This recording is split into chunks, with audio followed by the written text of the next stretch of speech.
Que nós não consideramos isso a guerra. Para nós, isso é uma operação especial militar. Olá, esse é o Poder Entrevista. Eu sou Gabriel Lopes, redator do Poder 360, e hoje vou entrevistar Alexei Kazimirovich Labetsky, embaixador da Rússia no Brasil. Labetsky ingressou na carreira diplomática em 1983. Serviu nas embaixadas da União Soviética na Guiné-Bissau, em Angola e em Portugal. No Brasil, foi ministro conselheiro da Embaixada Russa e cônsul-geral no Rio de Janeiro. Também atuou como embaixador da Rússia no Uruguai. Hoje é o principal representante diplomático da Rússia no Brasil. Embaixador, obrigado por aceitar o convite para essa entrevista. Muito obrigado. Eu gostaria primeiramente de agradecer o Poder Entrevista pela possibilidade de nos encontrarmos aqui no estúdio para discutir as questões de interesse comum, e eu estou muito honrado de ficar hoje nessa poltrona junto com o redator Gabriel. Agradeço também a todos os web espectadores que assistem a esse programa. Essa entrevista está sendo gravada no estúdio do Poder 360 em 20 de fevereiro de 2026. O material integra o especial dos 4 anos de guerra entre a Rússia e a Ucrânia. Para ficar sempre bem informado, inscreva-se no canal do Poder 360, ative as notificações e não perca nenhuma informação relevante. Embaixador, eu gostaria de começar tocando no ponto principal, que é a guerra e sua efeméride de 4 anos. Queria perguntar sobre um possível cessar-fogo. Em quais condições a Rússia considera viável um cessar-fogo real e duradouro na guerra? Para iniciar a nossa conversa e a nossa troca de opiniões, eu gostaria de dizer que nós não consideramos isso a guerra.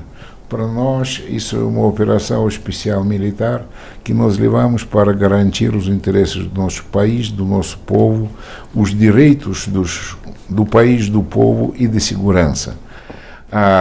Quando ao cessar-fogo, nós já dizemos várias vezes que o cessar-fogo que visa só a possibilidade de rearmamento do regime pouco legal da Ucrânia não nos convém. O que nos interessa é estabelecer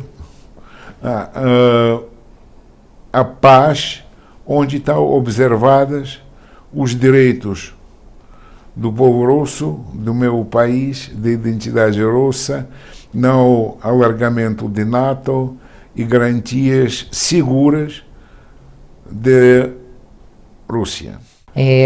Queria aproveitar esse gancho que o senhor falou sobre o fato de não ser uma guerra para perguntar os fundamentos jurídicos, históricos e segurança argumentados pela Rússia para poder fazer essa intervenção na Ucrânia.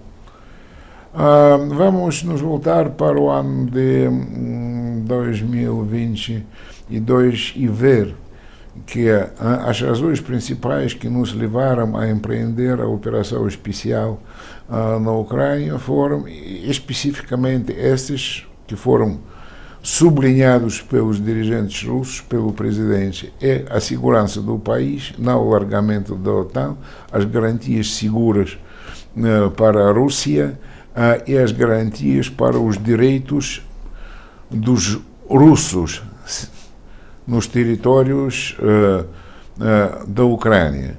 Nós gostaríamos de sublinhar também que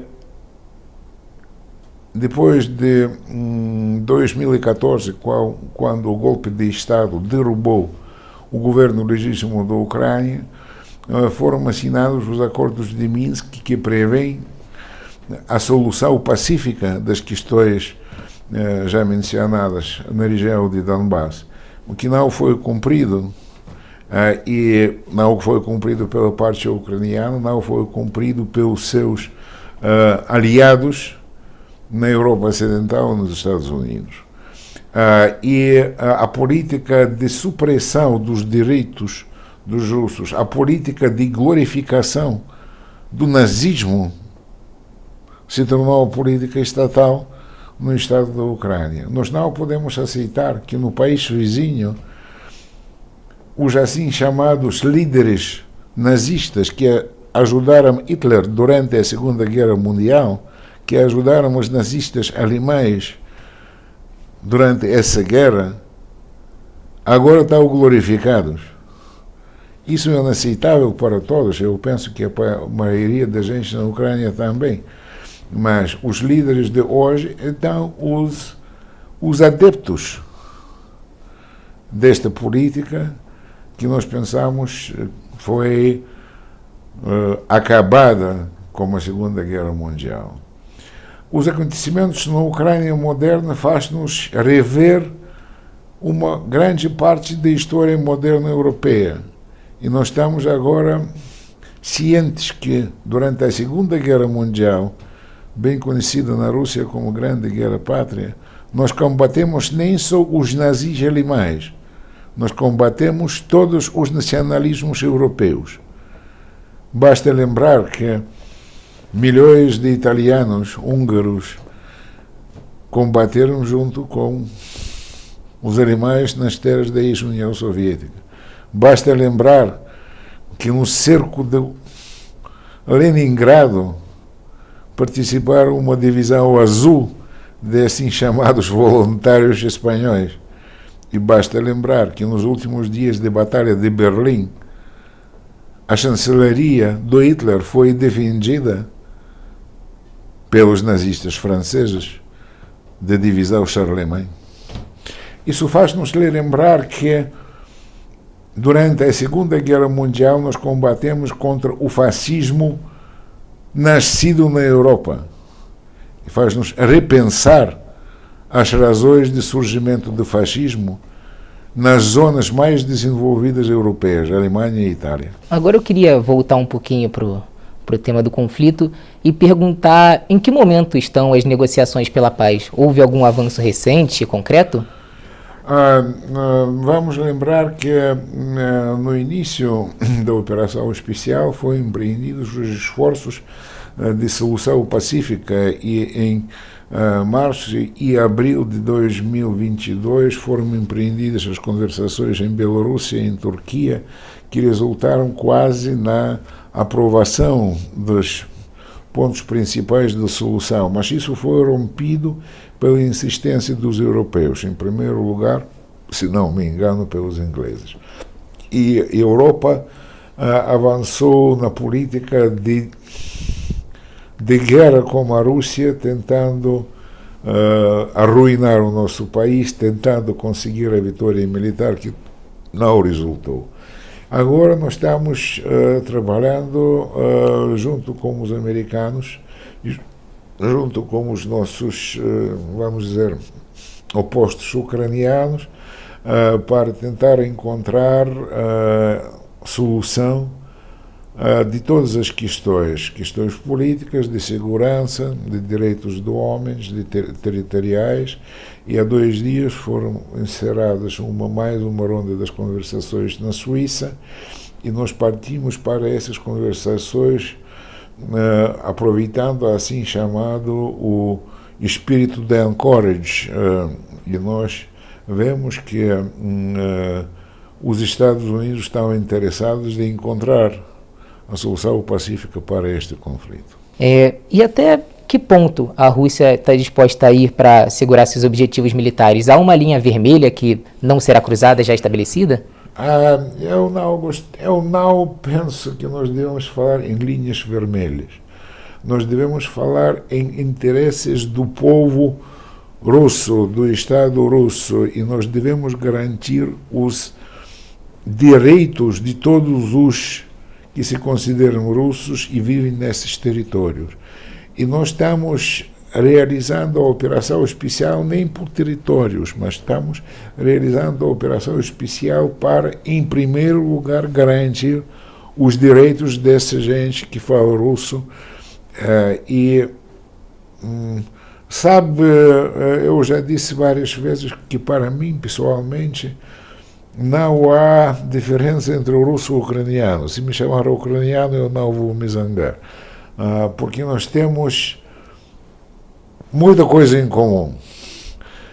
Muitas famílias mistas, e o ucraniano é um russo que vive nesses territórios. E o russo é também um ucraniano que vive nos outros territórios. É a mesma coisa que dizer que, por exemplo, na Alemanha, o natural de Baviera não é alemão, e o natural de Hamburgo difere do natural de Baviera. Isso são as zonas povoadas pelo mesmo povo, cuja história de vez em quando se difere, mas a língua é a mesma, a história é a mesma, a cultura é muito parecida. E há tentativas de cortar, fazer morrer a cultura única é uma tentativa, para mim, é uma tentativa que leva para a incompreensão, que leva para o conflito. O que fazem os ucranianos agora. Perfeitamente. Agora, falando um pouquinho sobre as negociações para um cessar-fogo, a Ucrânia solicita a entrada na OTAN, a devolução de territórios conquistados pela Rússia. Isso seria negociável ou não? Eu não penso que a entrada da Ucrânia para a OTAN é uma coisa que nós vamos aceitar. E os territórios que o senhor disse nós anexamos, nós não anexamos, são os territórios povoados pelos russos descendentes.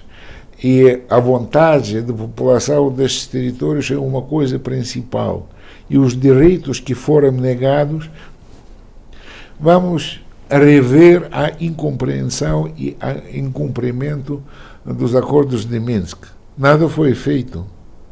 E mais, 12 mil pessoas foram mortas desde 2014 até 2021 nesses territórios, graças a essa política de choque da Ucrânia. A Europa nos estranha apoiando o regime que glorifica o nazismo, como é? Agora, falando um pouquinho sobre a questão europeia, há uma ruptura ou ao menos um distanciamento com a Europa. Isso é definitivo ou há espaço para uma reconstrução ainda que gradual? Também uma coisa que eu gostaria de objetar. Ruptura. Não ruptura, como que nós podemos romper como Europa? Nós somos uma parte da Europa e sempre foi. E sempre será. Nem só por causa de território, mas por causa de cultura, literatura e tudo isso. Os europeus pensaram que eles podem diminuir a Rússia, que eles podem vencer a Rússia, que a Rússia é uma coisa, é um país que perdeu assim chamada Guerra Fria, mas a Guerra Fria não foi a guerra entre a Rússia e a Europa ou os Estados Unidos. A Guerra Fria foi a guerra entre, vamos dizer assim, economia planificada e economia de mercado. A economia planificada falhou. E as tentativas de não respeitar os interesses do país como a Rússia resultaram nisto. Nós estamos abertos a falar como europeus, mas europeus devem reconhecer que nós temos a nossa própria identidade, que nós temos os nossos próprios interesses. Os europeus romperam as relações e empreenderam as sanções contra a Federação da Rússia, mas essas sanções agora influenciam mais a economia europeia do que a economia russa. A recusa dos energéticos russos levou ao aumento dos preços em toda a Europa. É o problema dos europeus, não de nós. Nós temos outros mercados que estão interessados em trabalhar conosco e consumir os nossos produtos. Os europeus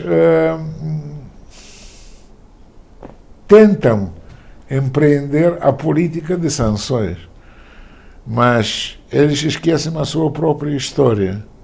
E a história europeia demonstra que os que inventaram as sanções, por exemplo, no século XIX, acabaram mal. As primeiras sanções francesas, bloqueio continental contra a Inglaterra, resultaram na derrota de Napoleão, que morreu na Santa Helena, e no florescimento da indústria da Inglaterra, que foi obrigada a criar o comércio, frota, dominar o mar e empreender a revolução industrial que levou a Inglaterra para o topo do desenvolvimento econômico no século XIX. Isso foi uma das sequências das sanções continentais do Napoleão contra a Inglaterra. Eles esqueceram. O senhor falou da diversificação econômica russa. A aproximação econômica entre a Rússia e o Brasil é mais forte nesses últimos anos? Como é que estão essa questão? Nós temos boas relações e políticas econômicas com a República Federativa do Brasil e, efetivamente, o nosso comércio e, em certa parte, investimento está crescendo. As trocas comerciais atingiram há 3 anos 12 bilhões de dólares e nós estamos acima de 10 bilhões de dólares durante os últimos tempos. A tarefa principal no âmbito de comércio e investimento, né, entre dois Estados é diversificação de pauta, diversificação de comércio, e nós estamos trabalhando isto. A utilização das sanções ilegítimas pelos Estados Unidos e pela Europa levou-nos a elaborar uma série de iniciativas de logística, de pagamentos que permitem trabalhar abertamente com os nossos parceiros, incluindo o Brasil. Agora eu queria falar um pouquinho sobre a OTAN. Perguntar para o senhor qual o senhor entende que foi o papel do avanço, da expansão da OTAN em direção à Europa Oriental na decisão do avanço militar russo. Qual foi o impacto disso? E perguntar também, acrescentar, como o senhor observa a aliança militar hoje? Qual é a força da OTAN hoje? Ponto número 1. A OTAN é uma organização, para nós, agressiva. Isso não é uma organização política, é uma organização 100% militar. Depois do final da Guerra Fria e desmembramento do Tratado de Varsóvia, qual foi o papel da OTAN? Consolidação do poder político e militar do Ocidente. Contra quem? Contra nós. Ou contra os chineses. E nós compreendemos muito bem e sempre dizemos aos representantes da OTAN que o alargamento é a violação das coisas ditas ainda da União Soviética nos anos 90. O alargamento foi o alargamento contra nós, na nossa compreensão. Nós não podemos aceitar isso. E a nossa resposta é bem clara. Nós vamos consolidar a nossa defesa, nós vamos consolidar a segurança, nós vamos consolidar as forças que devem e podem responder a essa política agressiva. Quais estão sendo, as consequências econômicas para a Rússia nesse conflito com a Ucrânia? Vamos lembrar que o conflito da Ucrânia, que a operação especial levou à utilização das sanções ilegítimas pelos Estados Unidos e pela grande parte dos países europeus, nem só europeus, contra a Federação da Rússia. Mas o efeito foi inesperado e nós podemos dizer que as sanções levaram à criação das condições de desenvolvimento das várias áreas de indústria, agricultura, ciência e produção na Federação da Rússia. Primeiro vamos tomar a produção de agricultura. Nós agora somos o primeiro produtor de trigo. Nós garantimos a produção de maioria dos produtos básicos da cesta básica interna. Nós conseguimos criar a indústria de produção dos derivados de leite e dos derivados de carne que satisfaz 100% a necessidade do mercado e estamos ainda iniciando a exportação para os países asiáticos. No domínio de produção, vemos o restabelecimento do poder produtivo das indústrias pesadas, das indústrias tecnológicas e optamos pela renovação das indústrias inovadoras. isso bem claro, e os números de crescimento econômico em 2023, 24 e 25 certificam que a economia está em ascensão. O poder da indústria militar muito forte, porque necessitamos garantir o fornecimento de armamentos para as tropas que enfrentam a Ucrânia. Isso foi inesperado pelos que empreenderam as sanções. E mais, as sanções é uma coisa que levou à alteração de muitas tendências mundiais, de investimento, de utilização das divisas, de utilização dos pagamentos e investimentos mundiais. Nós estamos vendo que a Europa tem problemas grandes. Os Estados Unidos, como administração atual, tenta dar solução aos problemas econômicos que existem lá. Nós compreendemos muito bem que a crise ucraniana levou a fortalecimento da presença da economia americana na Europa. O americano agora é o maior fornecedor de hidrocarbonetos para a Europa, e o americano agora é o maior fornecedor de armamentos para a Europa, porque os armamentos, vamos dizer assim, criados durante a Guerra Fria, foram queimados na Ucrânia, e quem é o maior fornecedor agora é o americano. O americano cumpriu as tarefas. Vamos ver. Perfeitamente. Falando agora da relação da Rússia com os Estados Unidos, como o senhor enxerga a presidência de Donald Trump? A presidência de Donald Trump é a presidência dos Estados Unidos. Os americanos elegeram o presidente e nós estamos abertos a trabalhar com cada uma administração, a legítima dos Estados Unidos. Nós compreendemos muito bem que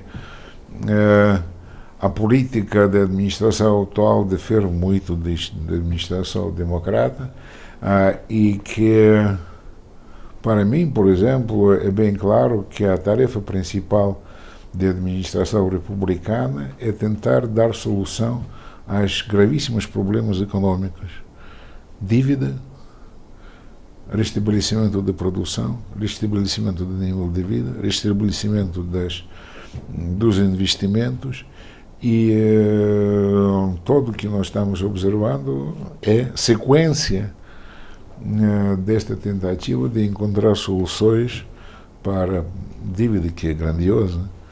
Ao mesmo tempo, a política internacional dos Estados Unidos se difere muito, porque eles empreenderam tudo em defesa dos interesses do seu país, sem olhar para os seus, vamos dizer assim, entre aspas, sem olhar para os outros. Mas nós compreendemos muito bem que essa é a política e nós estamos tentando restabelecer o diálogo com os Estados Unidos, que foi muito diminuído durante as administrações prévias. Nós temos muitos problemas e esses problemas devem ser solucionados e nós estamos abertos. E como eu já disse, na questão ucraniana, nós nos orientamos pelo espírito de Anchorage, onde foi realizado o encontro entre os presidentes Putin e Trump, para dar solução ao conflito ucraniano. Então, o senhor acredita que a administração Trump é um pouco mais simpática, ou pelo menos menos agressiva com a Rússia, quanto, por exemplo, a Joe Biden e Barack Obama? Eu não quero dizer simpática ou menos agressiva. Eu quero dizer mais pragmática. E o pragmatismo americano leva-lhes a levar as coisas práticas. Eles não estão... Essa administração parece não quer financiar a Ucrânia contra a Rússia. Pronto. Ainda sobre a administração Trump, há um protocolo de segurança norte-americano que fala bastante em zonas de influência. Por exemplo, a intervenção norte-americana na Venezuela. Por outro lado, a Rússia, na parte da Europa Oriental e na parte asiática. E há também uma conversa sobre zona de influência russa. O que o senhor entende, o que o senhor acha desse tipo de pensamento norte-americano? O pensamento americano não é novato na administração Trump.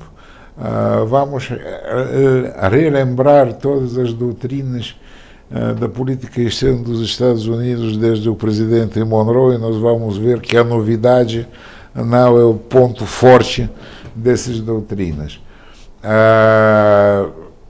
Nós não podemos aceitar o comportamento quando há intervenção direta, como foi na Venezuela, empreendida contra o Estado soberano. Nós não podemos aceitar a intervenção em função dos interesses próprios só. Mas vamos ver, isso é a política dos americanos. A correlação nossa com os Estados Unidos sempre foi uma coisa ditada pelos interesses de um e outro, e nós sempre tentamos e conseguimos garantir os nossos interesses estratégicos, por exemplo, na corrida armamentista, e nós saímos do princípio que é necessário restabelecer os tratados START, que articulam as armas estratégicas, mas vamos ver. Perfeitamente. E como o Kremlin rebate argumentos ucranianos, por exemplo, da autodeterminação dos povos e da legitimidade da Ucrânia? Eu já disse que eu não vejo grande diferença entre o russo e o ucraniano. A legitimidade, sabe, para melhor compreender o que se passa entre russos e ucranianos, não é necessário inventar as coisas novas. É necessário ler só um livro. Tarasa Bulba de Gogol, do século XIX. E tudo será claro. A nossa história, com essas terras, ou correlação dos que vivem lá e dos que vivem, por exemplo, no território da Rússia agora, é uma história antiga. Eu já disse no início que nós falamos a mesma língua, que nós temos os mesmos hábitos, que nós temos a história comum, e todas as tentativas de criar o Estado contra a Rússia na Ucrânia não serão aceitas na Rússia. Todas as tentativas de proibir a língua russa, a história russa, a literatura russa, a música russa que estão empreendidas hoje na Ucrânia é contraprodutivas. Isso é. Vamos ver os mapas, por exemplo, do século XVIII, do território da Ucrânia. Não há Ucrânia. Há Malorossia, pequena Rússia. Isso e tentativas de artificialmente criar as diferenças resultarão só no choque das culturas. E nós nunca queremos separação, nós sempre queremos compreensão. E como eu já disse, se a ideia é de criar o choque, nós vamos apoiar os movimentos, por exemplo, de separação nos outros países europeus que nós nunca apoiamos. Queria entender agora como a Rússia pretende se colocar no tabuleiro global ao final desse conflito. Eu não penso que nós vamos ter grandes alterações na colocação do meu país no tabuleiro global. A Rússia é a Rússia, a Rússia é um Estado, a Rússia é uma potência, a Rússia que é um país multinacional, multicultural, com muitas regiões, e o objetivo do governo, do Estado, é criar as condições para o desenvolvimento contínuo da nossa população, dos nossos territórios. E nós estamos cumprindo isto. Chega ao final essa edição do Poder Entrevista. Em nome do jornal digital Poder 360, eu agradeço ao embaixador Labetsky por aceitar o convite. Muito obrigado, eu estou à inteira disposição do Poder 360. Agradeço também a todos os web espectadores que assistiram a esse programa. Essa entrevista foi realizada no estúdio do Poder 360 em 20 de fevereiro de 2026. Para ficar sempre bem informado, inscreva-se no canal do Poder 360, ative as notificações e não perca nenhuma informação relevante. Obrigado e até o próximo Poder Entrevista.